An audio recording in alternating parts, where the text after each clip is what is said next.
다 같이 기도하심으로 2021년 1월 26일 새벽 기도회를 시작하겠습니다.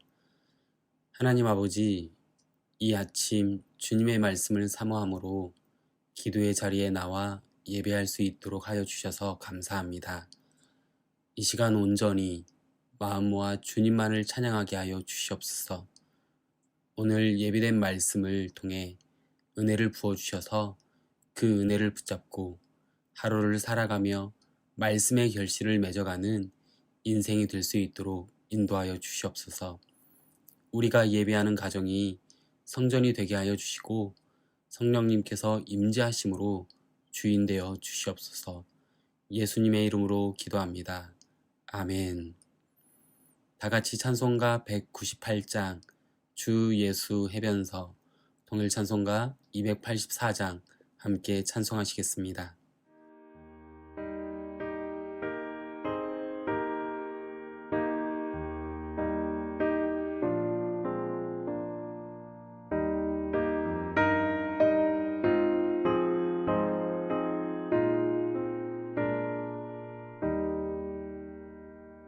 주 예수 해변서 떠을 때사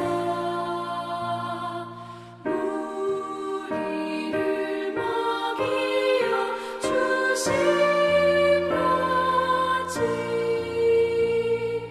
영생의 양식을 나에게도 풍족히 나누어 주옵소서. 생명의 말씀이 나의 주여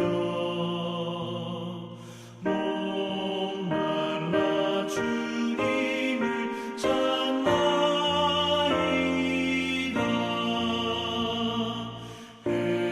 해변서 무리를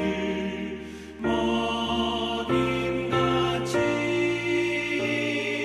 갈급한 내 심령 채우소서.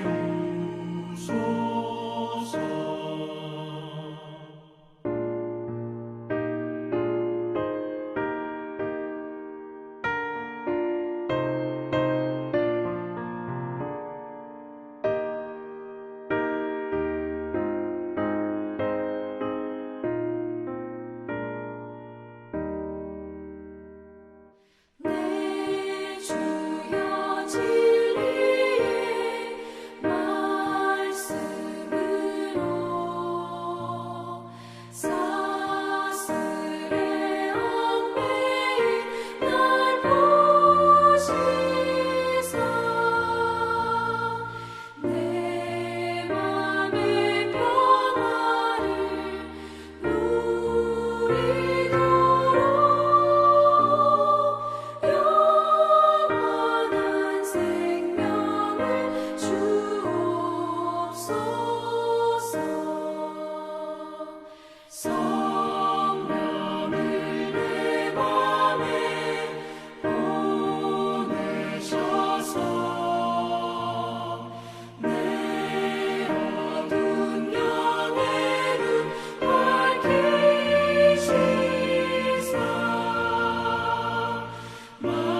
말씀에 감추인 참 진리를 깨달아 알도록 하옵소서. 아멘.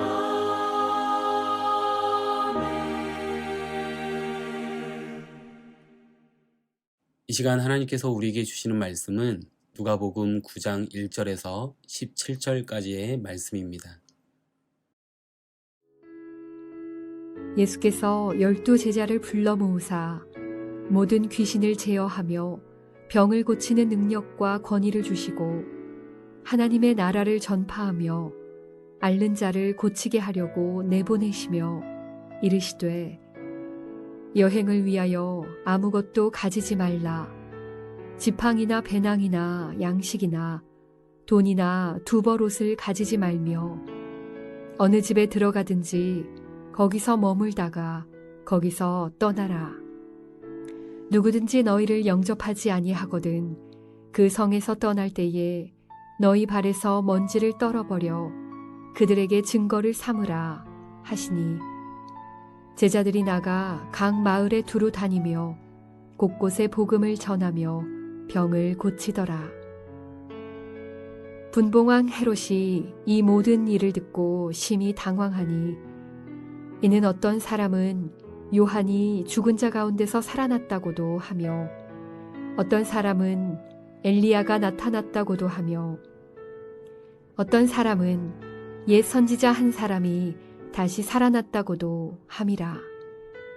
헤롯이 이르되 요한은 내가 목을 베었거늘 이제 이런 일이 들리니 이 사람이 누군가 하며 그를 보고자 하더라. 사도들이 돌아와 자기들이 행한 모든 것을 예수께 여쭈니 데리시고 따로 벳세다라는 고을로 떠나 가셨으나 무리가 알고 따라왔거늘 예수께서 그들을 영접하사 하나님 나라의 일을 이야기하시며 병 고칠 자들은 고치시더라. 날이 저물어 가매 12 사도가 나와 여짜오되 무리를 보내어 두루 마을과 촌으로 가서 유하며 먹을 것을 얻게 하소서. 우리가 있는 여기는 빈 들이니이다. 예수께서 이르시되 너희가 먹을 것을 주라 하시니 여짜오되 우리에게 떡 5개와 물고기 2마리밖에 없으니 이 모든 사람을 위하여 먹을 것을 사지 아니하고서는 할 수 없사옵나이다 하니 이는 남자가 한 5,000명 되밀어라. 제자들에게 이르시되 때를 지어 한 50명씩 앉히라 하시니 제자들이 이렇게 하여 다 앉힌 후 예수께서 떡 5개와 물고기 2마리를 가지사 하늘을 우러러 축사하시고 떼어 제자들에게 주어 무리에게 나누어 주게 하시니 먹고 다 배불렀더라. 그 남은 조각을 12 바구니에 거두니라.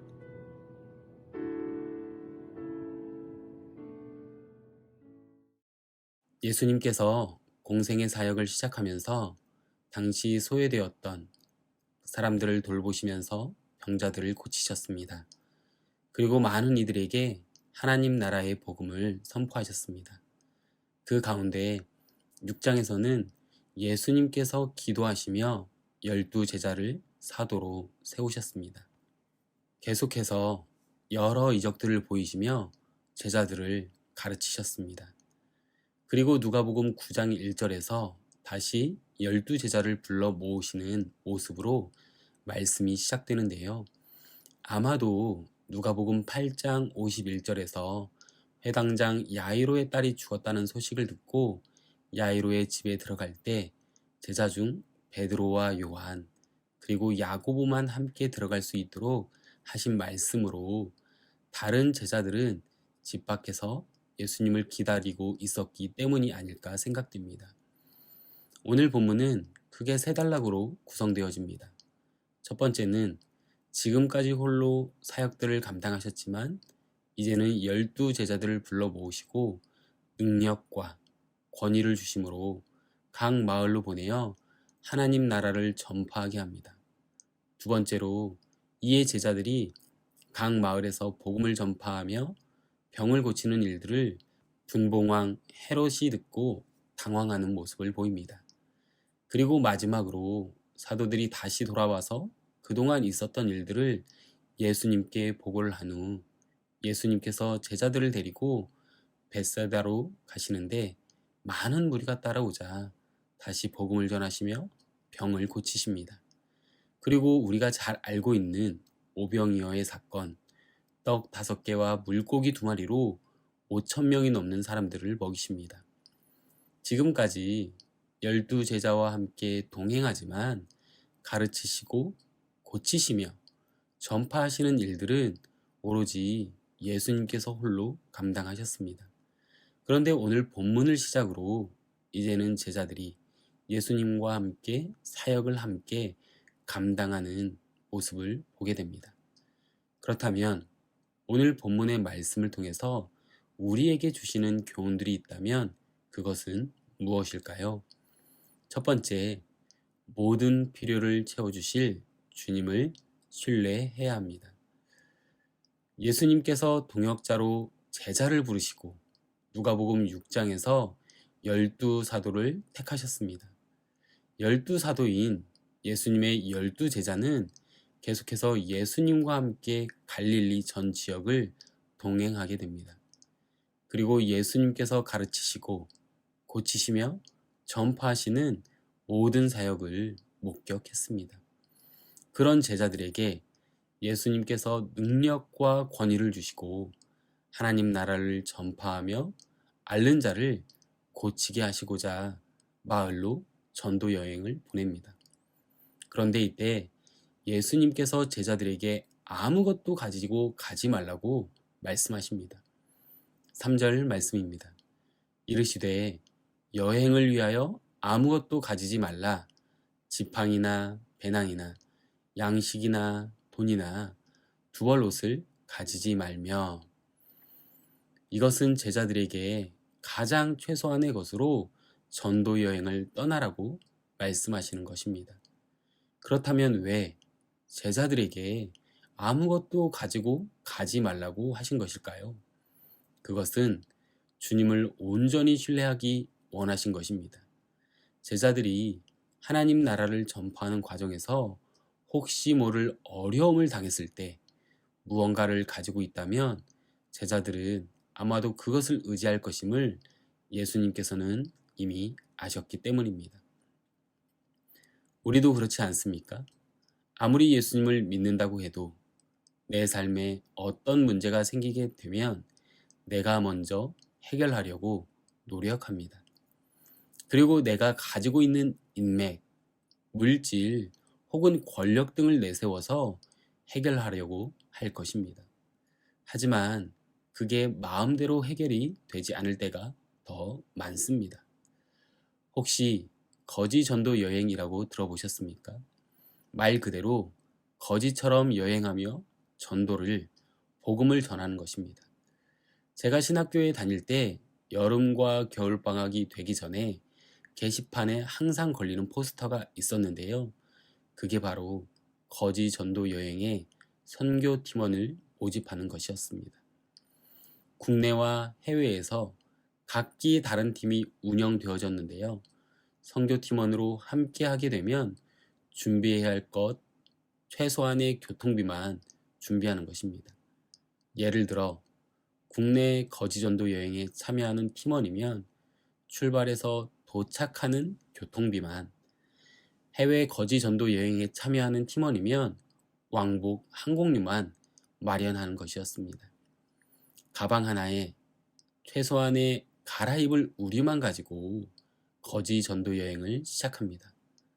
다른 목적지로 이동을 해야 하고 숙식을 해결해야 할 곳도 있어야 하는데 가지고 있는 것이 없으니 참여하는 팀원들이 할 수 있는 것은 기도뿐입니다. 오직 하나님만 의지하는 것이죠. 참 놀랍게도 그럴 때마다 모든 필요를 채워주시고 복음을 전할 수 있는 기회를 주시는 하나님을 경험했다라는 간증을 참 많이 들었습니다. 아쉽게 제가 참여해 보진 못했습니다. 그런데 동기 또는 후배들의 간증은 저에게도 참 많은 도전이 되었습니다. 예수님도 또한 제자들이 예수님이 각 마을로 보내셨을 때 제자들이 다른 것에 시간과 힘을 허비하지 않기를 원하셨던 것입니다. 가진 것은 없지만 능력과 권위를 주시는 그 하나님께서 채워주실 것을, 일하실 것을 신뢰함으로 나아가길 원하셨던 것입니다. 이제 각 마을로 떠났던 12제자가 돌아와서 자신들이 행한 모든 일을 예수님께 말씀을 드리고 베세다라는 곳으로 가시고 많은 사람들에게 다시 한번 가르치며 병을 고치십니다. 이후 날이 어두워지자 먹을 것이 없을 때 예수님께서 제자들에게 무엇이라고 말씀하십니까? 13절 말씀입니다. 예수께서 이르시되 너희가 먹을 것을 주라 하시니 여짜오되 우리에게 떡 5개와 물고기 2마리밖에 없으니 이 모든 사람을 위하여 먹을 것을 사지 아니하고서는 할 수 없사옵나이다 하니 12제자는 예수님이 자신들에게 요구하신 것이 정확히 무엇인지 이해하지 못했습니다. 하지만 예수님은 주님이 행하실 때 일어나는 놀라운 일을 제자들과 무리들에게 다시 보이십니다. 오병이어의 사건이었습니다. 떡 5개와 물고기 2마리를 통해 5,000명이 넘는 사람들을 먹이시고 12바구니를 더 남기셨습니다. 예수님과 지금까지 동행하면서 많은 이적을 보았음에도 또한 자신들이 각 마을에 가서 주님이 주신 능력과 권위를 통해 병을 고치는 일들을 했음에도 불구하고 제자들은 다시 현재 그들이 가지고 있는 현실에만 집중했습니다. 그러다 보니 할 수 없음을 이야기하는 것이죠. 우리도 제자들과 같습니다. 우리 수중에 있는 것에만 집중하고 나의 부족함만을 바라볼 뿐이지 모든 것을 채우시는 예수님을 바라보지 못합니다. 예수님께서는 날이 저물어 가며 굶고 있는 많은 무리들을 먹이십니다. 그런데 적당히 허기만 간단하게 가시게 주신 것이 아니라 그 시간 무리가 가장 필요했던 배고픔을 음식을 주심으로 배불리 먹이셨습니다. 심지어 12바구니가 남았습니다. 우리의 모든 필요를 채워주시는 주님을 신뢰하십니까?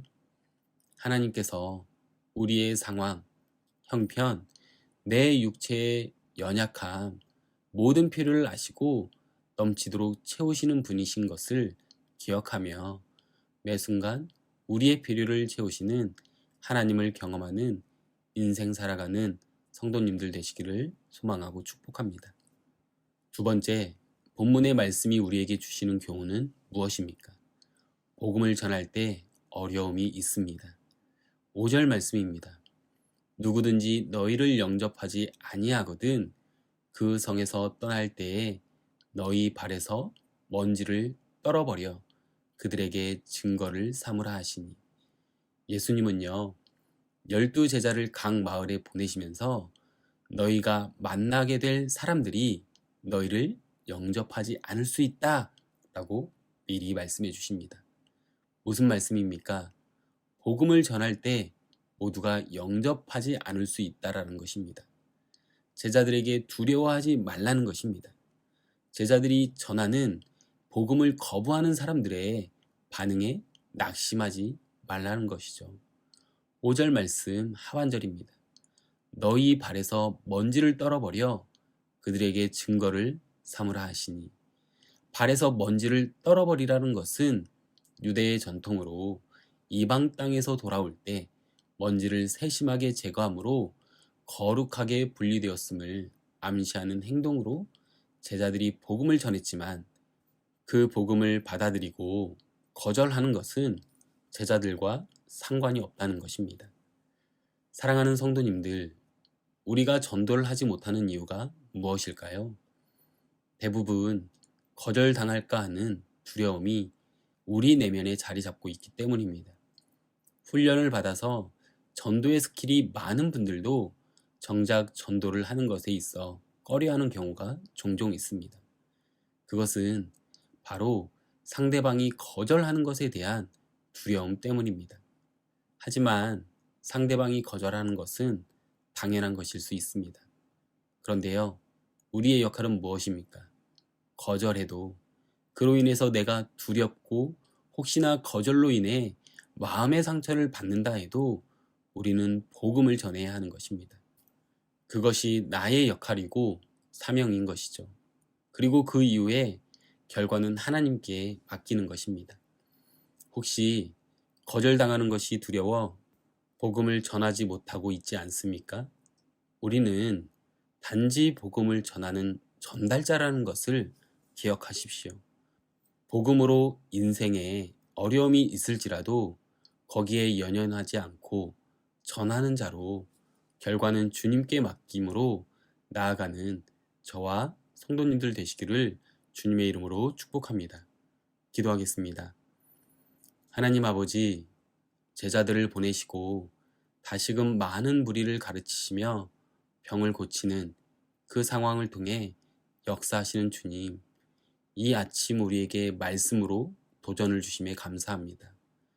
우리의 인생 가운데 무언가 부족하고 무언가 필요할 때마다 나의 노력으로, 나의 힘으로 해결하고자 채우고자 노력하는 연약함을 보게 됩니다.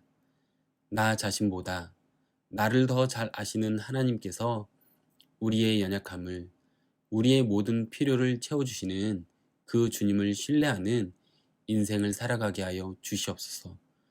또한 복음을 전할 때 항상 우리에게 기쁘고 좋은 일만 있는 것이 아니라 이 복음을 전할 때 어려움이 있을 수 있음을 기억하게 하여 주시옵소서. 복음 때문에 세상이 나를 거절해도 맞아주지 않아도 낙심치 않고 오직 복음을 전하는 전달자로 복음의 씨앗을 뿌리는 도구로 살아가게 하여 주시옵소서. 복음의 열매를 맺는 분은 하나님이시오니 오늘도 복음의 씨앗을 뿌리고 기도함으로 사랑하는 나의 부모님, 형제 자매, 가족이, 지인들이 구원의 기쁨을 맛볼 수 있게 주님께서 일하여 주시옵소서. 이 모든 말씀 예수님의 이름으로 기도합니다. 아멘. 오늘 이 시간 우리 함께 기도하실 때 기도하기 원하는 기도 제목을 나눕니다. 말씀을 기억하시며 모든 것을 채우실 주님을 신뢰함으로 상황에 따라, 필요에 따라 채우시는 하나님을 경험하는 인생이 될 수 있도록, 복음을 전할 때 거절이라는 두려움과 어려움 때문에 움츠러드는 것이 아니라 어려움을 인정하고 단지 일하시는 주님을 의지하며 복음을 전하는 인생이 될 수 있도록 기도하겠습니다. 계속해서 기도하실 때 교회 공동체를 위해서 기도해 주십시오. 하나님의 선하신 인도하심 가운데 담임 목사님의 청빙이 진행되어질 수 있도록, 담임 목사님 청빙 과정의 시간 동안 모든 성도님들이 마음을 합하여 같은 뜻으로 기도하며 연합하는 공동체가 될 수 있도록 기도해 주십시오. 그리고 교회 공동체 안에 육신의 연약함과 마음의 아픔으로 어려움 가운데 있는 성도님들을 위해 기도해 주십시오. 그리고 주보에 나와 있는 중보기도의 제목과 각자의 개인 기도 제목을 위해 함께 기도하겠습니다. 기도하겠습니다.